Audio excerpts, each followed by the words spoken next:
Low-income tenants in one Ohio town were upset when their landlord sold the properties, and then the new landlord expected them to pay rent on time. I'm Tony, and this is Real Estate Investing and Landlord News. All right, so I have an interesting story for you today, and it's coming out of the state of Ohio, which it seems like I've been covering a lot of stories out of Ohio lately.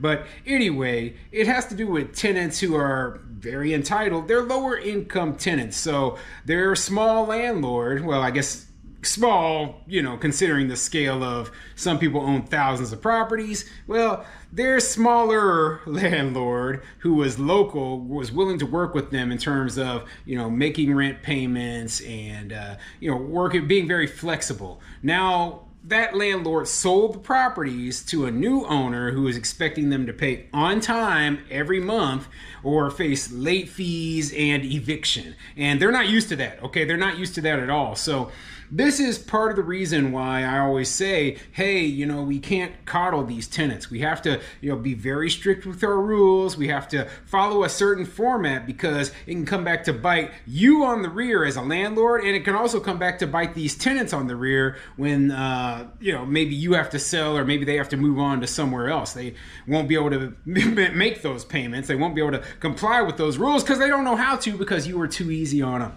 Okay, you were too easy on them. You took lower income than you deserved. You should have kept your rents up to market. You should have been charging late fees just like everyone else is doing, and you were hurting your own bottom line by doing that. Now, I realize when you're dealing with super low income tenants, the rules are a little bit different, but regardless, right, you need to do what's best for your business, and coddling these people and allowing them to do whatever they want, you're just getting taken advantage of. They're taking advantage of you.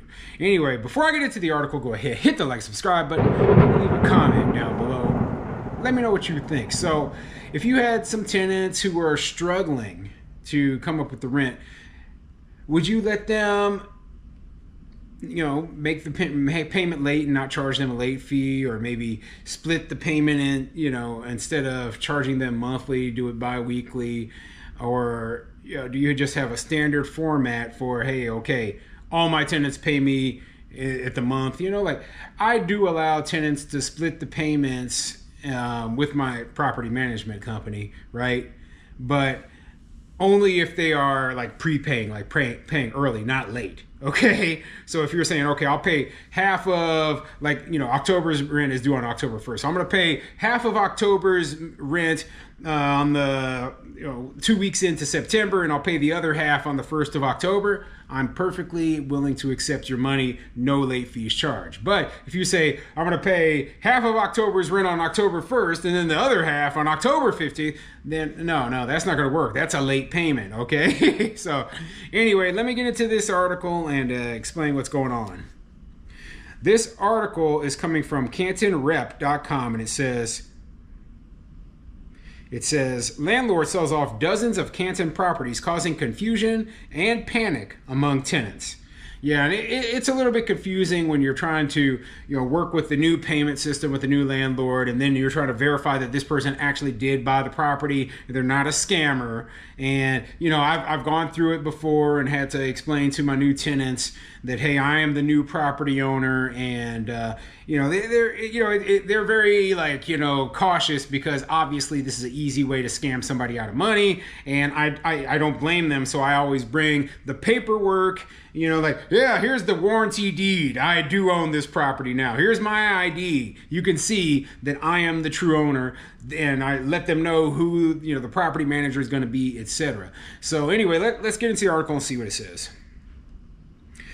Christina Lawrence got a text message at the end of August from Premier Homes with a rent payment link for the home she's lived in since 2013. I automatically thought it was a scam and blew it off, said Lawrence, who had never heard of the company.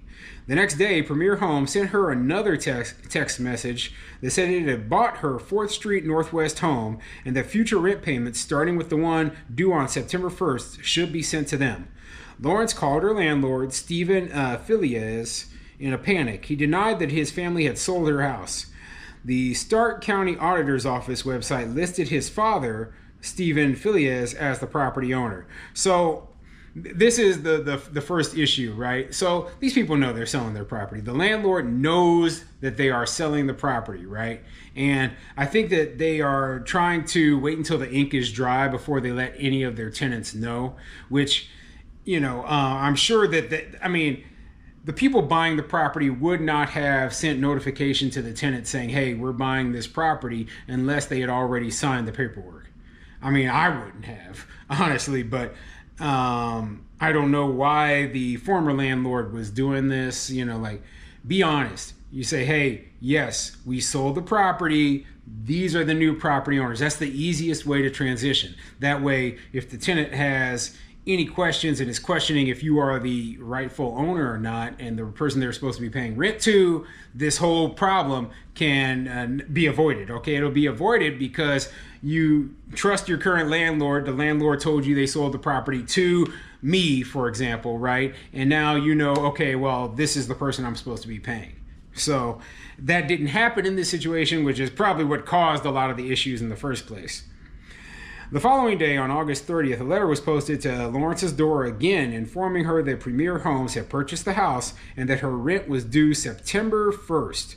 She called the younger Filias again, and he asked her to send him a photo of the letter. He confirmed the sale that evening. So I will say this, right? Okay, when I have bought properties before that were already tenant occupied, and let's say that the tenant paid the former landlord rather than paying me, right?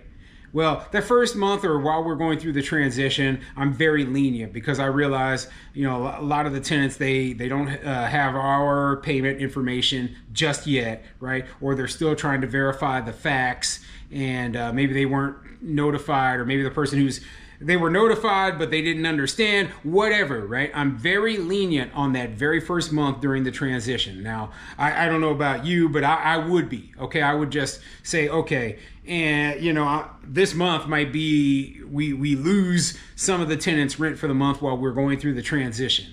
And I've even had tenants before who have paid their former landlord, and the former landlord then sent me the money saying, hey, this is your money, but no issues.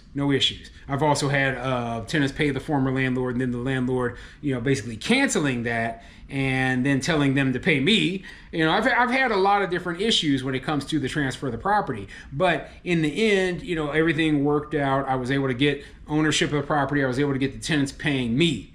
So yeah, there's always going to be a little bit of confusion, and this happens a lot. Properties, people don't hold on to properties forever. Okay, I've bought properties, sold properties after a few years, and there's a couple of them that I own, and I for 5+ years, going on 10 years. But overall, people should expect to have to go through this at some point in time if, as a renter, they are staying in their property long term.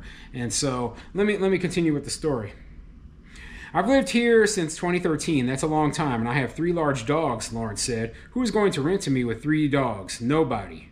Lawrence isn't alone. The elder Filias, who faces 4 misdemeanor criminal charges for failing to maintain his properties and a lawsuit from a tenant, sold 79 of his rental properties to Premier Homes for $2.7 million.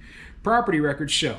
His wife Irene also sold 2 rental properties to Premier, county records show. The Canton repository talked with 5 tenants who said they were blindsided by the sale of their homes and are worried about coming up with their September rent in such a short amount of time.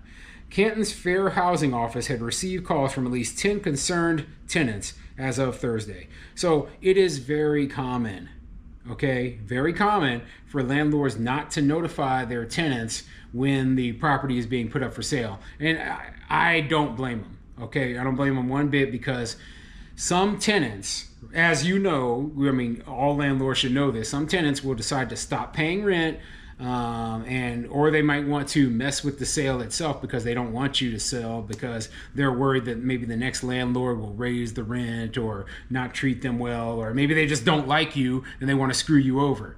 Okay, so keeping that in mind, I don't notify my tenants when I put my properties on the market. I do notify them when they need to be inspected, okay, or when I'm doing a showing with a serious buyer. And even then, with a serious buyer, when I'm doing a showing, most of the time I'll just say, hey, we're just doing a like an inspection, where we just need to see the inside of the unit. And most of the time they're none the wiser. Okay. And I realize that a lot of people are, you need to be upfront and honest 100% of the time. Well, that doesn't always work out. And there have been times where I put a property up for sale before, and then I did not end up selling it, and then I pulled it off the market. So just imagine the tenant sitting there thinking I'm going to sell their property, and I never ended up selling it. Well, that happens too. Okay, there's a lot of different situations. So, the tenants are confused, things are going on. I wanted to go through this story because this is a common situation, and I wanted to explain it, a lot for the other small landlords who maybe own 1 or 2 properties. So, maybe they would get a little bit of information about how they can go through this when they finally do decide to sell. So let me know what you think of this whole topic. I'll put a link to this article in the description so you can read the whole thing. But the confusion of tenants, you can't blame them, okay? And it's hard to criticize this landlord as well, because I've done the same thing, just not notified tenants. And I'm just curious what the other landlords on here are doing.